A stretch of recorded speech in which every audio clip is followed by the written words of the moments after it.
And Tom Halpert is going to introduce our speaker for this evening. And just as a reminder, he also is going to be our speaker next week as we prepare for the Lenten communions. And the topic of his talk next week is the Lord's Prayer is Jesus' prayer for us and a pattern for our prayers. So we'll need to figure out how the order is going to go next week, Tom, when you're not the introducer, but the speaker. But at this point, I'm going to pass it along to you. Thank you.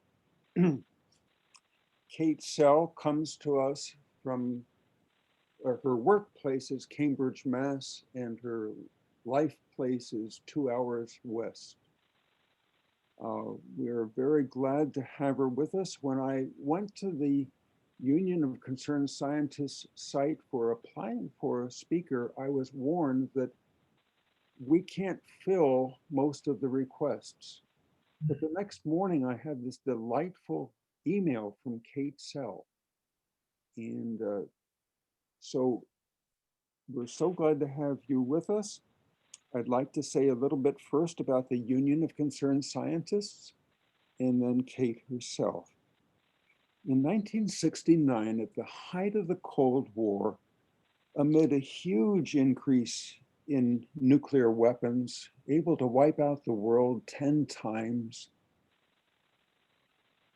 faculty and students at MIT founded the Union of Concerned Scientists to devise means of turning research away from weapons technology toward the solutions of pressing environmental and social concerns.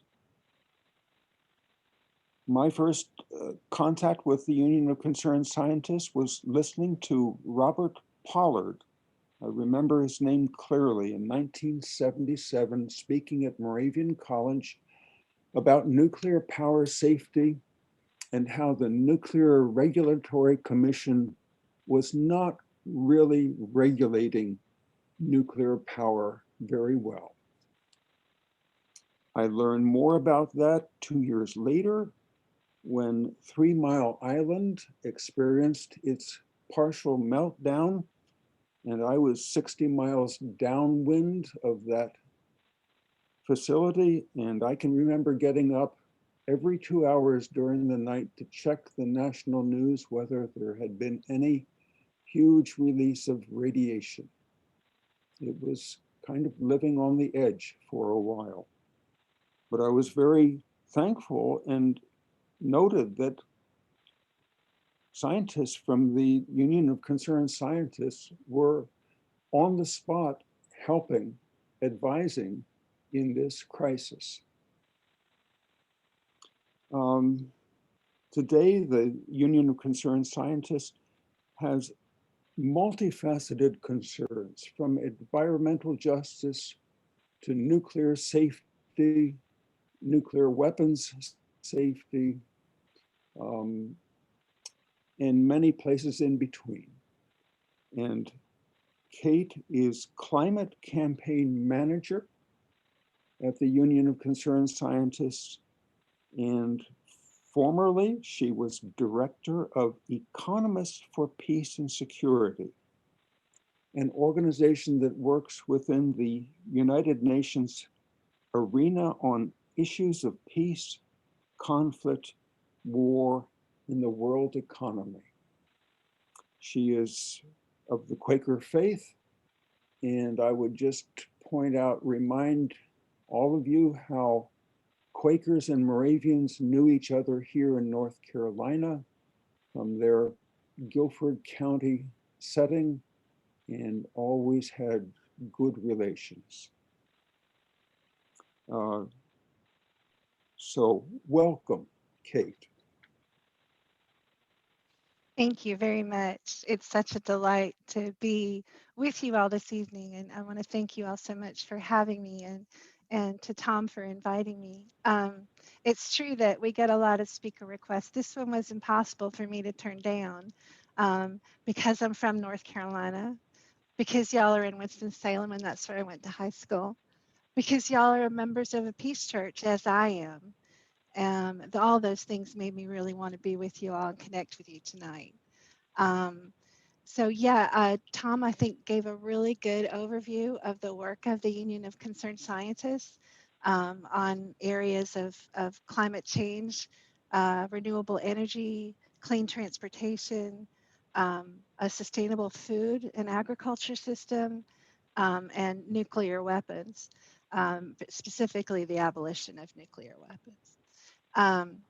So I'm obviously most qualified to talk about our climate work, and I wondered if we could start this evening just by maybe doing a little go around and seeing what y'all think about climate change. What do you know already?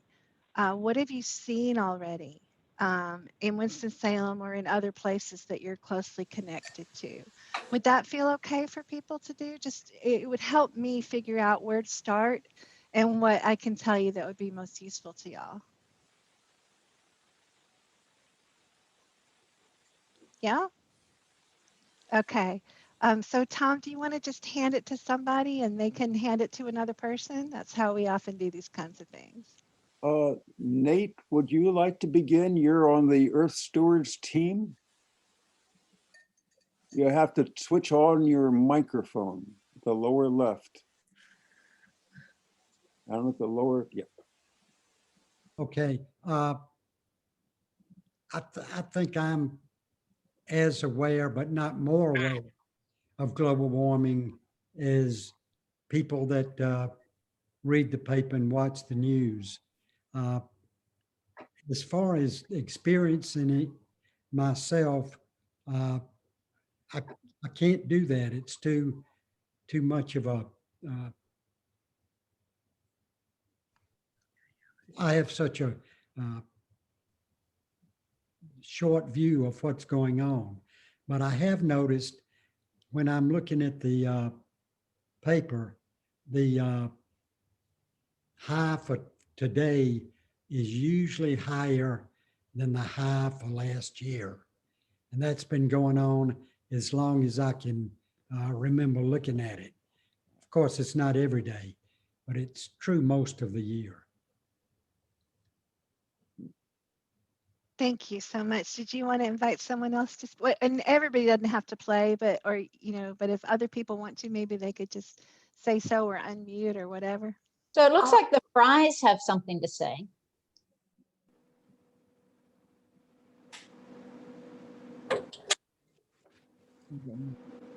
Okay.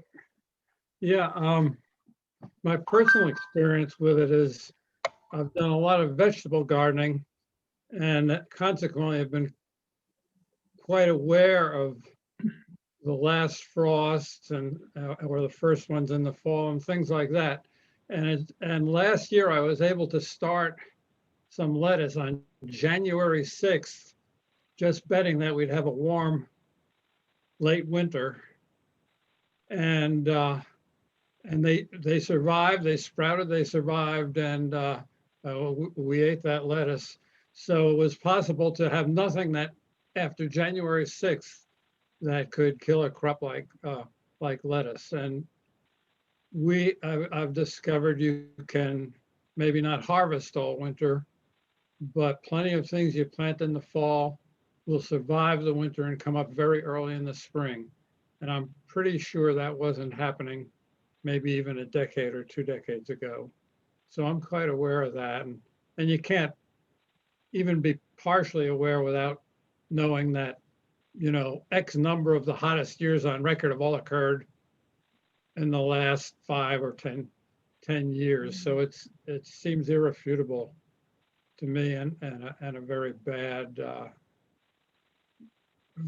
trajectory that we're on. Been very disturbed by all the lost time we had the last 4 years.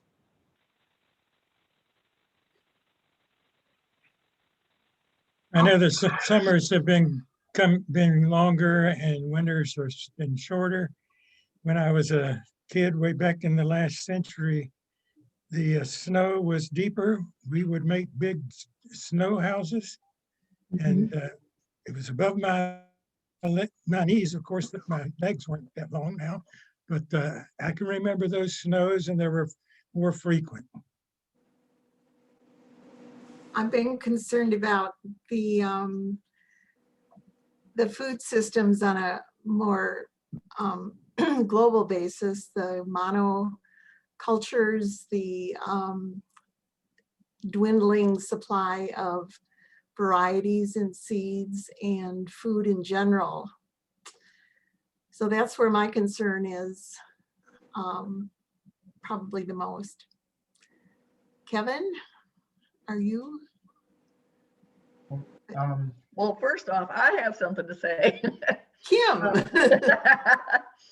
As far as the weather changing, that was a concern. One of our criteria, we moved down here not quite 2.5 years ago. And one of my main criteria is I didn't want to live in a hurricane zone. Granted, we still get rain and stuff here. It's just, it seemed like hurricanes were getting worse and the damage was getting worse. And I didn't want to have to go through that each year, multiple times a year or whatever. So that was one reason we really looked to Winston-Salem, because, you know, you kind of bypass some of that. You want to say something? Back in college, I took a lot of courses on environmental studies, and a big concern for the study was what's going to happen with urban populations with climate change in terms of food production, you know, heating, water availability, a number of things, and especially, you know, in third world countries, those issues of environmental change are much more important and effect on them than probably here, but all urban populations, it's really a big issue. Okay, good evening. Can you hear me? I'm Paul Yeah. Morse, Guilford College graduate. And I've been watching the Arctic ice melt, and that has me very disturbed. I also I have a brother who is an entomologist, and I'm very aware of the insect population and the changes in that area. The bee population is reducing. The butterfly population is it's just, there's so many harbingers of bad scenario as a result, usually, of climate change. So I have multiple concerns. I'm delighted to have you with us to share your perspective. Thank y'all. Does anyone else want to, this is getting such a broad range and view of how people are thinking about this. It's really helpful.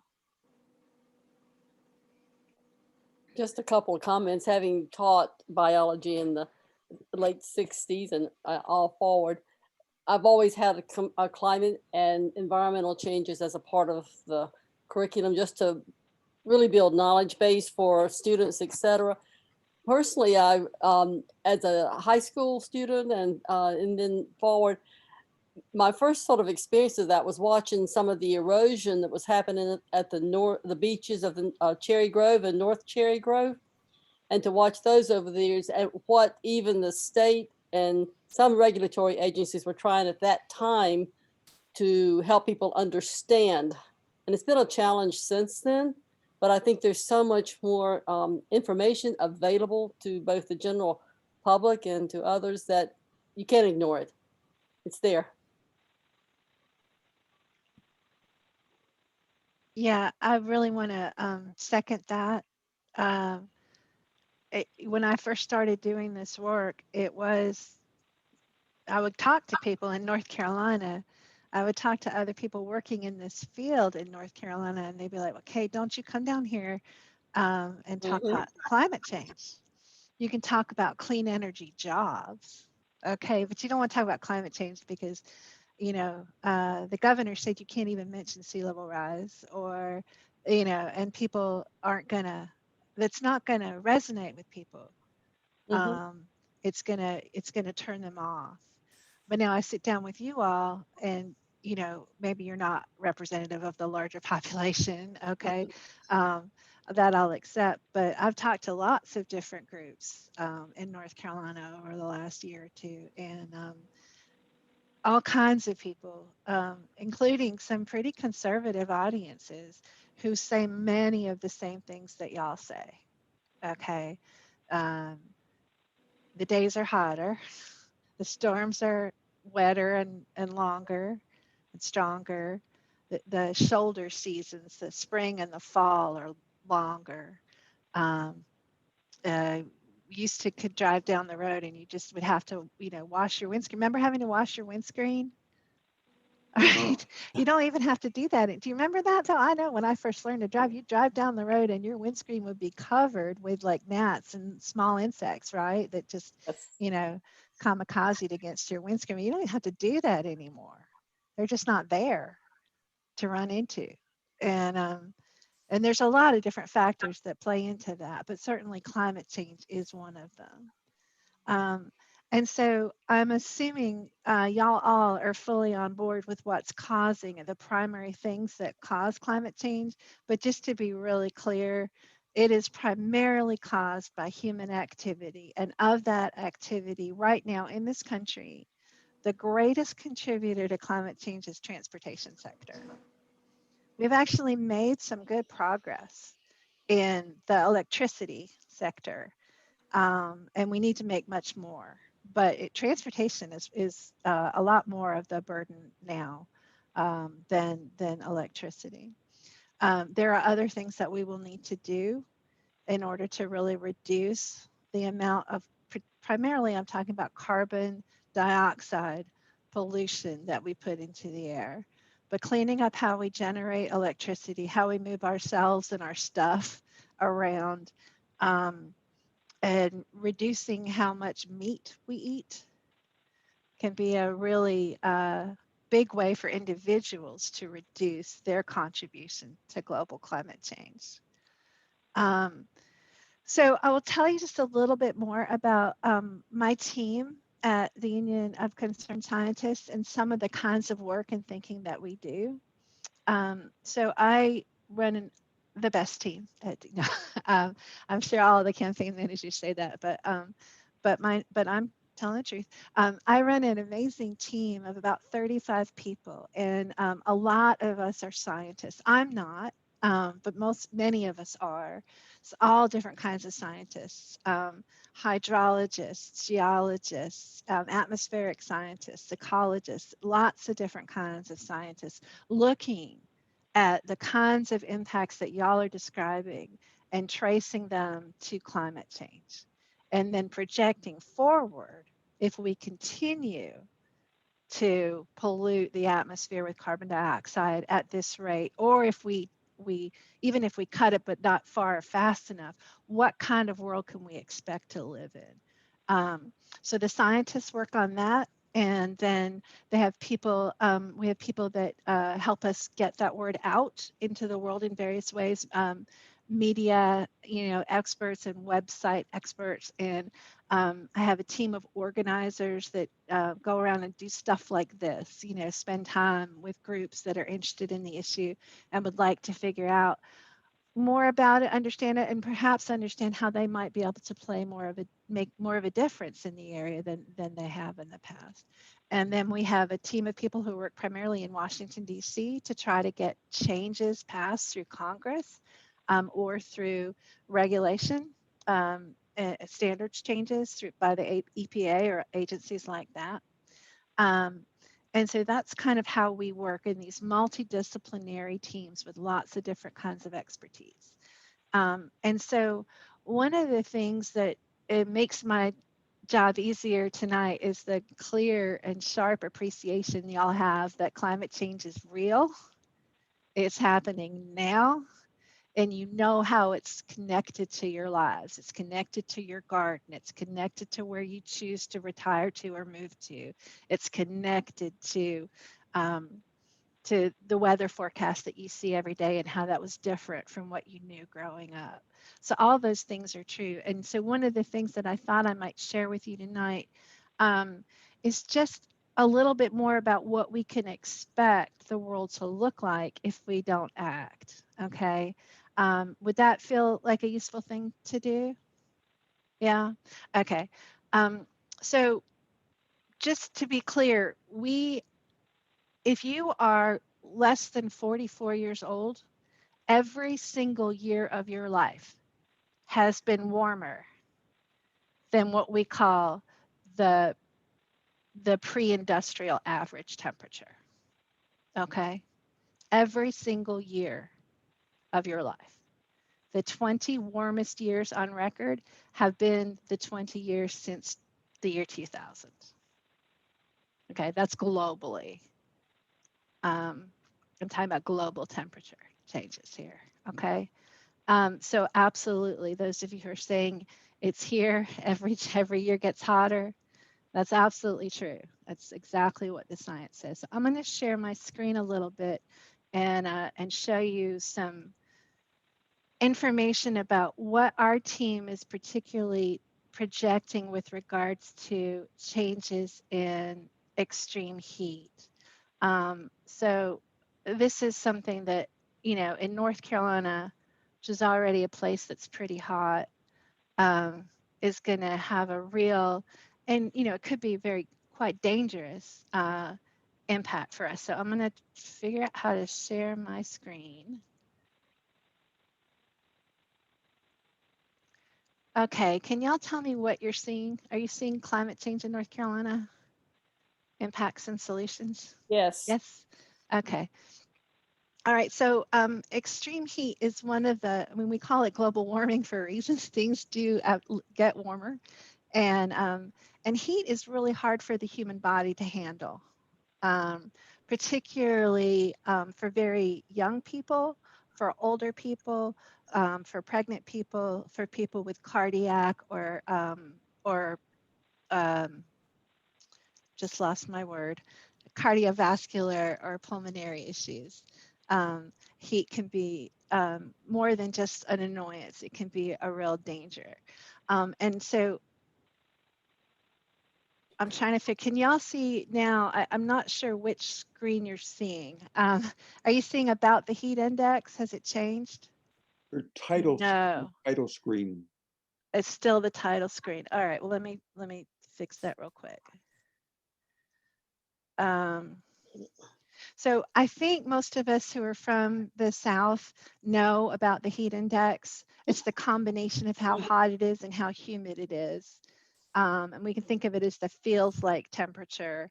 And we all know from common sense that if it's 90 degrees out and 95% humidity, it's a worse feeling than if it's 90 degrees out and 80% humidity. Okay. And what we're talking about here is sort of what happens to the body at different levels of heat index. Okay. And more specifically, the fact that heat is a problem for your whole body, pretty much all your body systems. All right, from your head to your toes. And then what we wanted to do was we wanted to ask ourselves, when we think about climate change impacts, my team, we tend to ask ourselves two questions. What is it going to look like and feel like for people by when? And it's the when that's the important, often an important piece that we add, because that tells people how much time they have to plan or get ready or change our course. So I pulled up our findings from a report that we put out last summer. Summer before last, excuse me, on extreme heat. We called it killer heat in the United States. And what we did was we looked at a few different ways of thinking about it. If we continue to pollute the atmosphere with carbon dioxide on the path that we're on, okay, and versus what happens if we make some really sharp changes in our level of pollution. Okay, and for Winston-Salem, here's what we found. Okay, for this is heat index again, above 100 degrees. Historically, for the 30 years from the 70s to 2000, we only had 3 days that were above 100 degrees in Winston-Salem. On the path that we're on, we're going to have over a month of that by mid-century. And remember, mid-century now is only 15 years away. All right. And 70, over 2 full months of that. By the end of the century, 50 or 60 years from now, if we don't act. But if we do act, we're still going to have more. There's change that's baked into the system. Okay, that's going to keep happening, but it doesn't have to be anything like that bad. Okay. And then when you look at the next slide, this is where things get. We defined what we called as off the charts. Okay. And what that means is, according to the National Weather Service, it is the combination of heat and humidity is so intense that the heat index can no longer be reliably calculated. We broke it by the degree that human activities warmed the earth. That's what that will mean if we let that happen. We broke the heat index, okay? And so we called that just off the charts. And it's above about 127 degrees temperature alone, and obviously changes depending on how humid it is. So it's really hot, okay? But that's where we're sort of off the charts. And we have never had days like that in Winston-Salem since the 1970s. And we don't have to have days like that at all. But we will have days where it is literally so hot that you can't calculate this index. And at that temperature, it is not safe for any person to be out of doors for any length of time. I need to make this really clear. Children will not be able to play outside. If you garden now, you will not be able to do that. Okay, that's where we're headed if we don't act. But if we act now, and really swiftly, to reduce our carbon dioxide pollution, we do not have to experience that future. So it's a scary message, but it's also, to me, a get on it now, hopeful message, because we're not locked into a future like that. We can avoid it.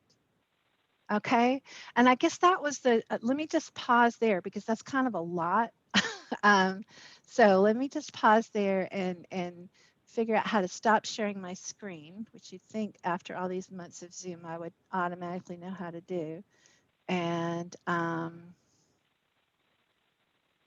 Top center. yeah, it's not, because you're minimized, but I'm gonna fix it in just a sec. Here we go.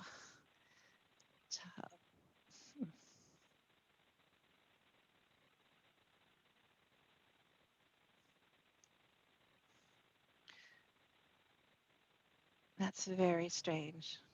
It's not giving me the menu bar for some reason. I'm not sure why that is. I can see y'all, but I don't have any of the choices about like muting myself or stopping sharing. If Margaret is co-host, can she take care of it for you? I don't know. I apologize, y'all. One would think that would be true. I can make you host and see if that will make a difference. Let me see what I'm doing here. What am I doing wrong here?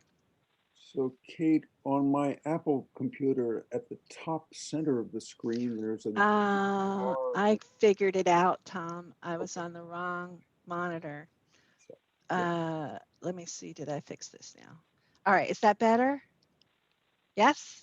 Yes, we're back. All right. Excellent. So let me just pause there. Because one of the things that I want to say is that North Carolina is actually a leader in climate solutions. North Carolina is the second the state with the second most solar installations in the whole country, second only to California. You think about how much more land and how many more people California is, yeah, they're going to be ahead, but North Carolina is number 2.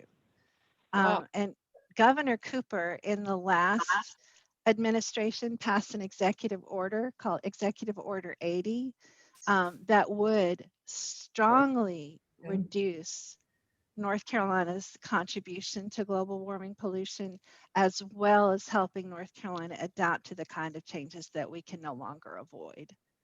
So there is a lot of climate action in North Carolina. I think the biggest opportunity to make a difference then is not necessarily at the state level, because the governor's already doing a pretty good job. The biggest opportunity is probably for y'all to be working with your representatives in Congress, and particularly your senators. Okay. And I can explain a little bit why that is if anybody would like me to from a sort of policy point of view, but that's where I would think the greatest impact that y'all could have. So let me just pause and see what kinds of questions y'all might have before we go on. Kate, when you said off the charts, did you say 127 degrees Fahrenheit? That's an amazing Heat index, yep. I can pull up a slide if I'm safe to share my screen again. Let me see, can I find it? There's a slide that I have that sort of shows you the heat index, how the 2 factors work together. And do you see that? Yeah. Yeah, so you can see temperatures going across the top and relative humidity is going on the side, and you can see the point at which they intersect, and that whole black area is off the charts.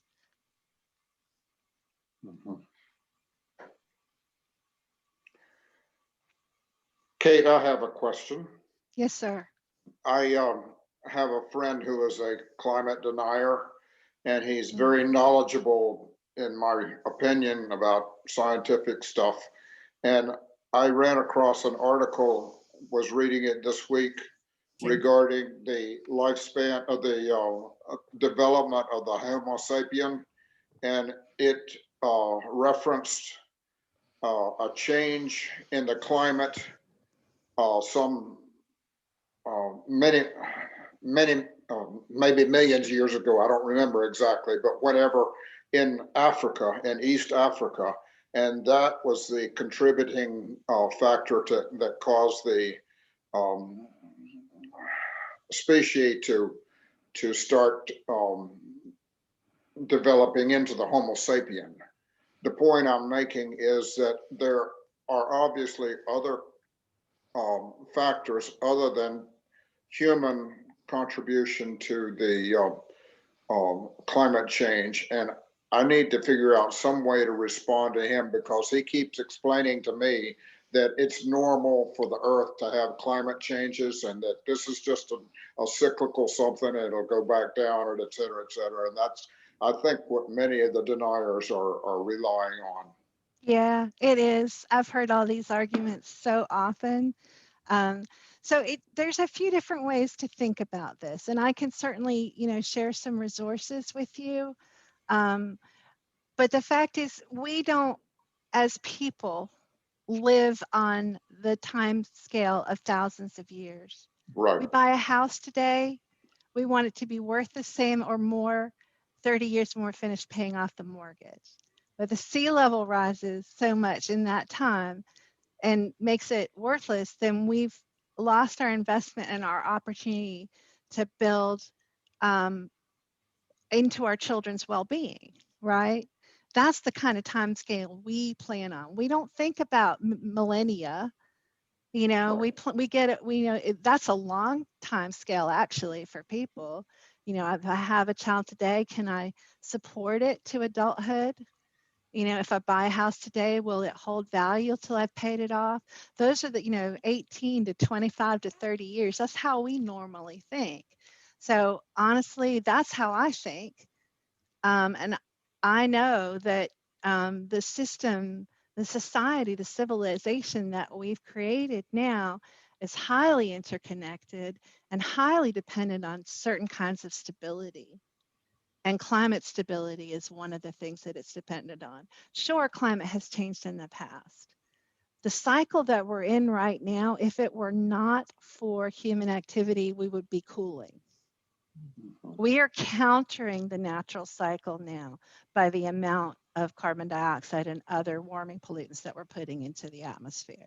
The natural cycle would be cooling. So I generally don't believe, as a matter of experience and practice, that it's best to take climate deniers on from a scientific point of view. If they really wanted to do that, there are plenty of places that they can go and look. There will always be, I'm not speaking specifically about your friend, okay? And I mean no disrespect to him, but the world of climate denial can come up with another lie faster than I can fix the last one. Okay, and with all due respect to political nonpartisanship, any of us who've lived in this country over the last 4 years knows exactly what that looks like about a whole range of issues beyond just climate change, I believe. Okay, just as a matter of fact. All right, you won't win that way. Okay, where you win is I don't care about what people experienced, how we came to be a species in, the Ethiopian rift, however many millions of years ago. I care about my kids and your kids today. I care about their future today. And I see, we keep getting hit by storm after storm. The whole Pamlico Inlet is salinating to make that farmland really impossible to work and putting our fellow North Carolinians out of work, okay, and not able to take care of theirs. I mean, farming has never been an easy job in North Carolina, but salinated fields and water systems, that's adding a whole new level of hard. So I generally, your friend better, I mean, obviously, than I do, but what do y'all have in common? What is your friendship based on? And go for whatever shared values you have. It's a much better way of dealing with this than scientific tit for tat. If you want to do the tit for tat, if you want to understand for yourself why the arguments that he's giving you against the importance of climate change, human-driven climate change to us as a species now, I really recommend a website called skepticalscience.com. They're excellent, and they give you every single standard climate denial talking point and go through how it's been debunked and how many times and by whom, okay? There is a whole paper that did nothing but debunk the climate science of the deniers and find and identify every error that they made. And for those of you who are science-based or math-based, simple things like error of sign, okay, which if you are, it should be a minus, but you made it a plus. And anyone who knows just basic arithmetic knows what happens when you multiply by a negative versus a positive number, how that's going to mess everything up, right? Those simple kinds of errors, obviously more complex ones as well. I hope I've given you a good answer for your question. Yes, thank you. You're welcome. Are there other questions that folks have that I can help with? Kate, this is ma'am. Katie. I was formulating this question earlier and saving it to the end, but you've actually led me right into it. As an artist, as a musician, and as a scientist, I notice so often at the School of the Arts that, particularly with high school students, they come with a passion, and they always, most often, develop into compassionate adults. So you're like a compassionate scientist, and you just spoke and I could just see that coming from you. So, as with Paul's friend, it's hard to talk to someone who doesn't have sort of a passion about something or compassion about all. How did you, and this is not unusual for you, your road you've traveled is you're not a professional musician, maybe, I don't know, maybe you are, but you brought with you so much from that feeling of art and even the other artists around you as you were there. What was your road to your profession that you're in right now? And also, I don't know whether this website helps or not, but I think if we all had a little, cheat sheet that we could have some really salient points that sort of can't be argued, it would help in conversations. And there's so much out there; it's hard to sift through it. Yeah. Well, I appreciate both of those points. So again, I think, yeah, I will just briefly, it was a long and winding road. So I still play the piano very passionately. I'm a passionate amateur. I'm not a professional. And I actually, this is my second career. I went to college and studied cognitive science and creative writing. I got an MFA from the University of Iowa Writers Workshop. And then I looked around at what you were going to do with an MFA from the University of Iowa Writers Workshop, and I didn't want to do any of that. And all through college, I had been working in the theater as a lighting designer. And after I got out of grad school, I went to New York and I worked on Broadway for about 18 years, a Broadway and national tour. As an automation engineer, which means moving scenery with computers instead of pushing it by hand. And then in 1999, the Cold War had ended. I'm a Quaker, and I always had a peace concern. Okay, I gave her the host. And okay. Didn't see you. Okay, it's all right. Thank you. I had a peace concern, and then I read this wonderful book by Jonathan Shell. I don't know if y'all know of him. He wrote The Fate of the Earth, but he also wrote a wonderful book called The Gift of Time, which said, the Cold War is over. We have the gift of time to abolish these awful nuclear weapons. And I thought, well, that sounds like a better thing for me to spend the rest of my work life doing. And so that's when I started working for Economists for Peace and Security. And then I started to perceive the connection between climate change and my original peace concern, and the degree to which climate change was forcing conflicts over resources, migrations of peoples, changes in lifestyle too fast for us to adjust to peacefully. And so I thought, well, I'll go work on this. And my husband, Sean, is the campaign manager at the Union of Concerned Scientists Global Security Program. And so he does the nuclear abolition in the House. I make the joke that we both work on how the world might end, but he does the bang and I do the whimper. So I guess, again, I would say you can find arguments. The science is all over. The skeptical science is great. And we have a whole bunch of really good, easy to understand content on, okay, this is why I got 10 inches of snow out my window and I know the world is still warming, okay? The fact that it's cold here today doesn't mean that it's not warming overall. The fact that my belly is full does not mean that someone else isn't hungry, all right? But what I was saying to our friend Paul earlier was that I find that the kind of leading people through the kind of conversation where we started today, because you have to have your eyes closed not to acknowledge that changes are happening. And there is no, a really good friend of mine, Catherine Hayhoe, who is an evangelical Christian climate scientist, says that all of the other suspects, the usual suspects for warming, the cycle of the sun, the glacial cycle of the earth, all the other kinds of suspects, they all have alibis. Okay. The only thing that can be truly convicted is the human contribution. We are the primary driver now. Okay.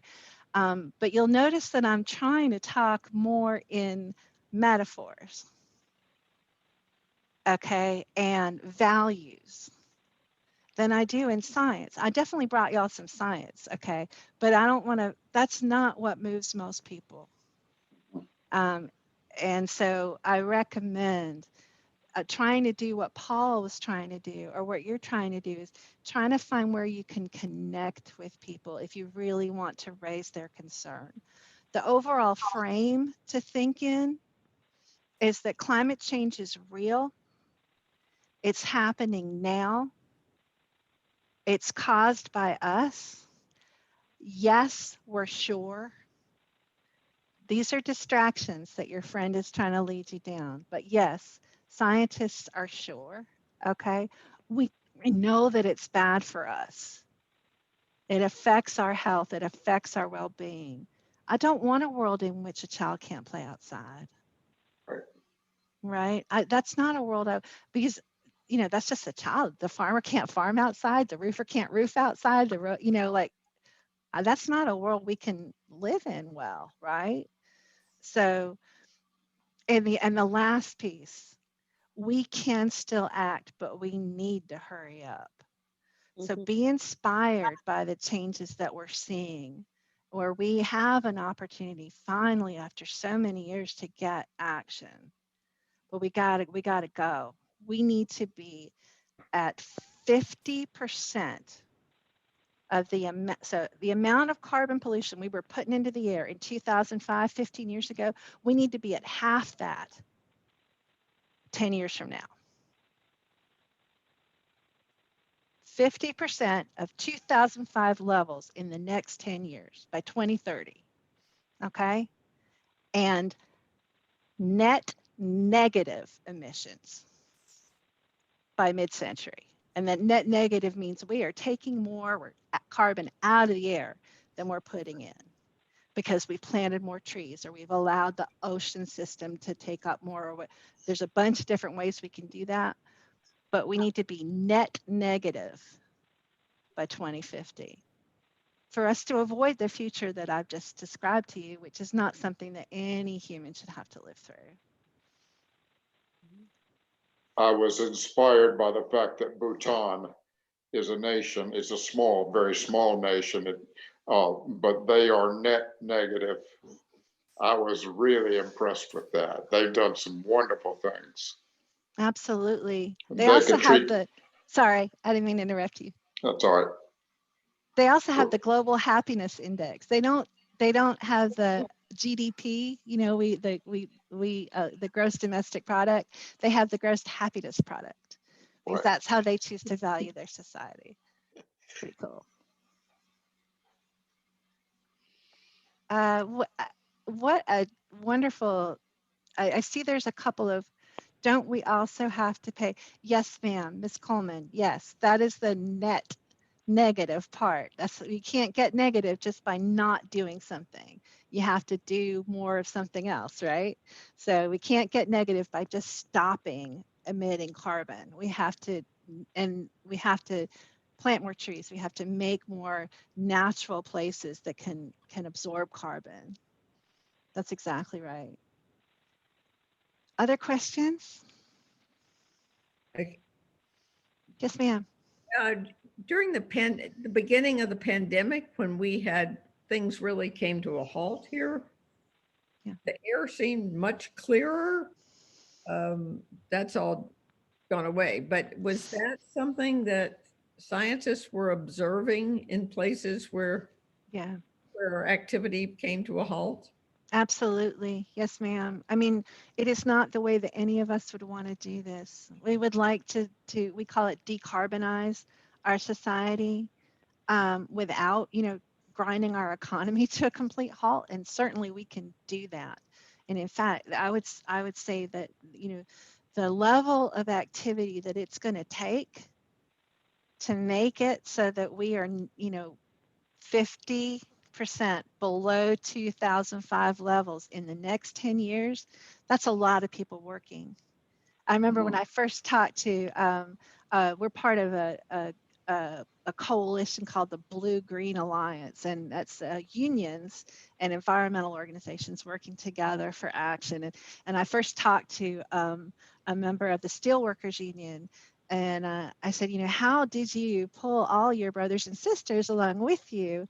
And he said, well, Kate, the simple fact is, most of the solutions for climate change, if you kick it with your foot, you're going to break your toe. That's my world.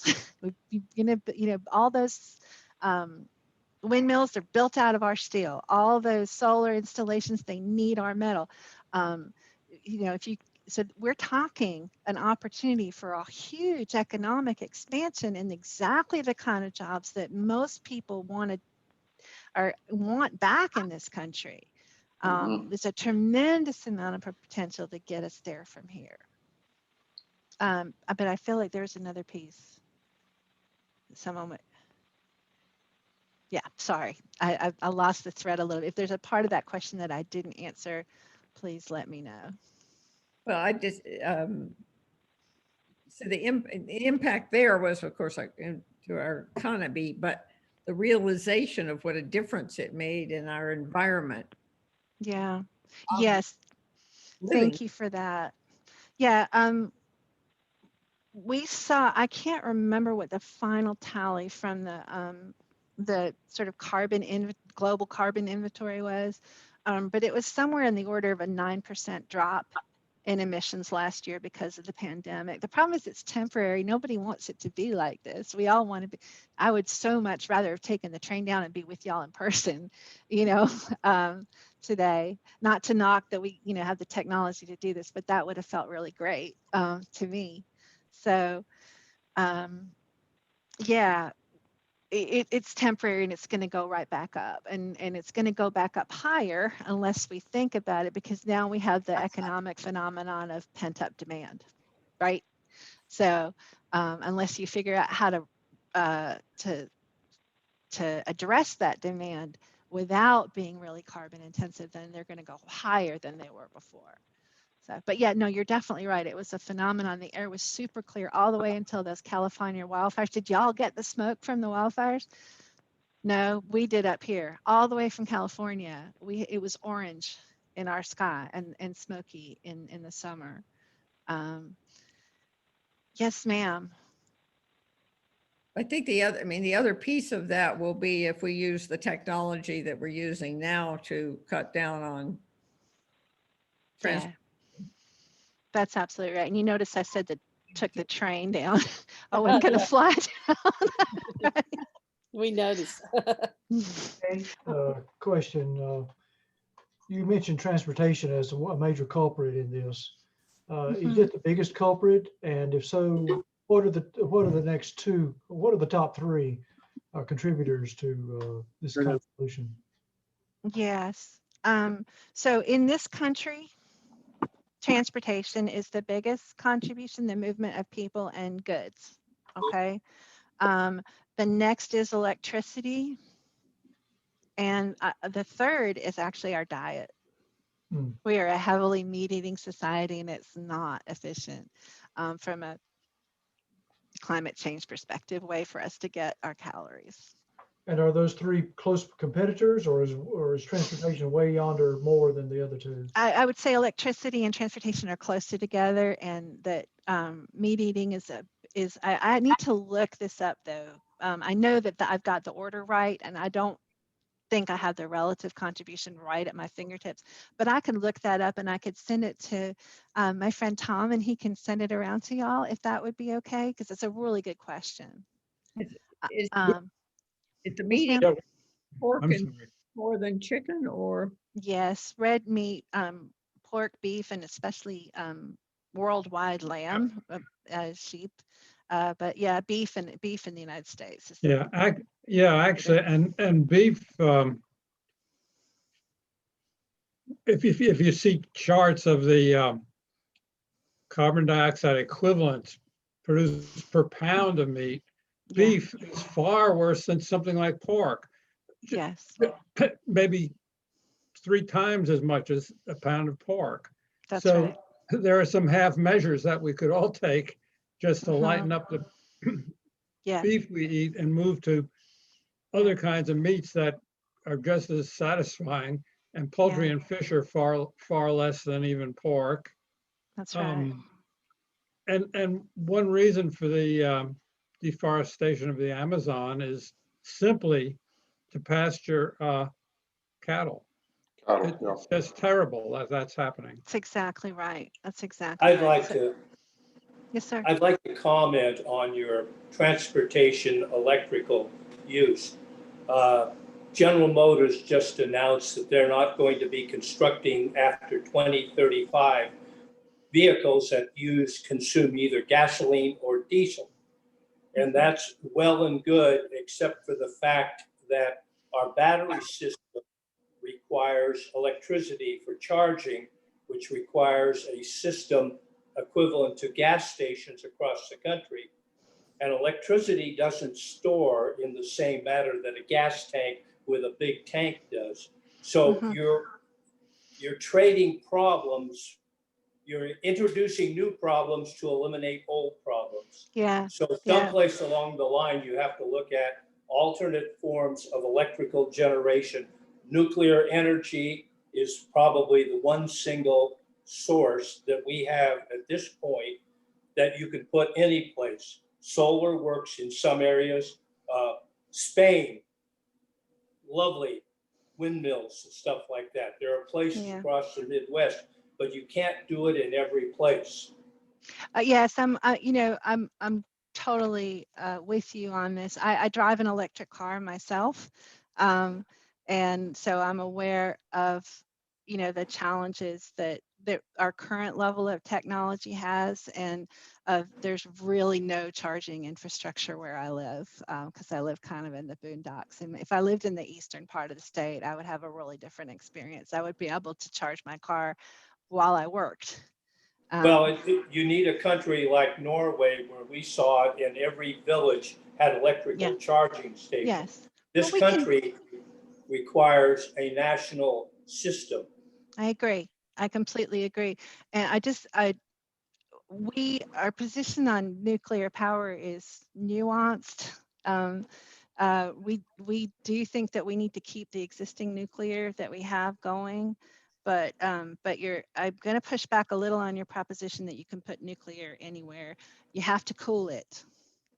And in a warming world, the water's getting warmer too. And France has a high percentage of its electricity generation is nuclear, and they have real problems in the summertime. The water's too warm and they have to shut it down. So when I think longer term, again, if you build a nuclear power plant, we haven't built a new one in this country for quite some time. So they last, 40, 50 years.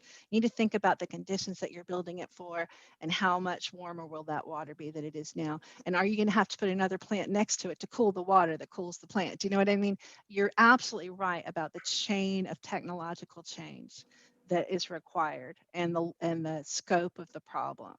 But I think it didn't take us very long to build the interstate highway system when we decided that's what we wanted to do, primarily for defense purposes. Okay. I don't think that if we put our minds to it, it'll take us that long to build an electrification system for vehicles. That's my hope. Yes, sir. Could I point out that if you buy a Tesla car, you can also buy the solar cells to put on your roof to charge the battery to charge the car. Yep. I think that's going to spread and address this problem. Yeah, that's how I do it. I mean, we have the incentive structure here in Massachusetts. You still need to be a person of some means because it's your capital. Okay, you need the capital, but you're actually going to recoup your capital outlay 1 year after you buy because of federal and state tax incentives and the fact that the loan the cost of my solar loan is cheaper than my combined electricity and gas bill. Was, okay, much cheaper. So, And we want to honor your time. I'm aware that you've got 4 more minutes. yes, thank you so much. I'm just having such a good time being with y'all. Are there other questions I could ask before I wrap up? Yes, Yeah, sir. one, probably for I'm my sorry, comment. David hasn't spoken yet, and I Oh, go thought ahead, David. do you mind? Yeah, you know, it's definitely a global problem and a situation where what one country does impacts it on a global scale. And I'm very glad that we're back into the Paris Accords, because not talking about the problem doesn't solve the problem. The thing that is a little, what I hope is that, you know, organizations like yours and others can have enough pressure on the people sitting around that giant table, because it is an urgent problem and we've got to, you know, start now. But what I see is, I mean, that our country has done some steps to kind of decrease the problem. It can go a lot further. But looking at China, that produces twice as much of the carbon or the greenhouse gases. And if you combine India and Russia and China, it's 3 times what the US does. Yeah. And you know, I'd like to see 0.5 billion people to 300 million people. Though. Yeah, but I it's think the still, per capita responsibility is something that we have to take very I'm historical responsibility. I'm not denying that. Yeah. I'm not denying that. But if you took the US and took it down to 0, we still have the problem. Absolutely. So, of course you do, but that and it's not true that China and India aren't taking steps. They are. Well, and I think this is a time for US leadership. I mean, when I think about the problems that we have addressed, fascism, for example, we took too long. We took a long time to get into that war from the perspective of someone with an English mother. Okay. but we needed to be in it, though. The point I'm making is that, you know, we've got to get the gases down, period. Yep. And we can definitely share our technology and help our you know, the fellow countries out, especially the ones that can't afford the new technology. Yeah. We can come up with new ways to increase our technology to decrease that. Solar is a good way of looking at it. So I'm here to be the buzzer. So I apologize, David. Yeah. So Kate, if you want to take a minute or so to close. I will. You're absolutely right. We need, this is a collective action problem. This is a global problem. The UCS believes that the US is one of the largest historical emitters, and we have an historical role to play, a responsibility to sort of make up for. We believe that getting back into the Paris Agreement, along with the other community of nations, can help spur a greater level of national commitment and international commitment. And so there's so much work to do, but I'm really glad to have y'all so passionate and interested and knowledgeable about the issue. Thank you for challenging me. Thank you for inviting me. Thank you for welcoming me. If I may, I will send some resources to Tom as you think about, well, who could I talk to? Could I just go and talk to Senator Burr's staff or Senator Tilla's staff, or forgive me, I don't know the name of your representative, and see what they're willing to talk about on this issue.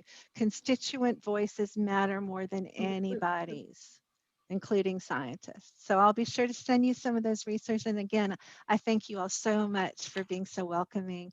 It's been lovely to be with you. Okay.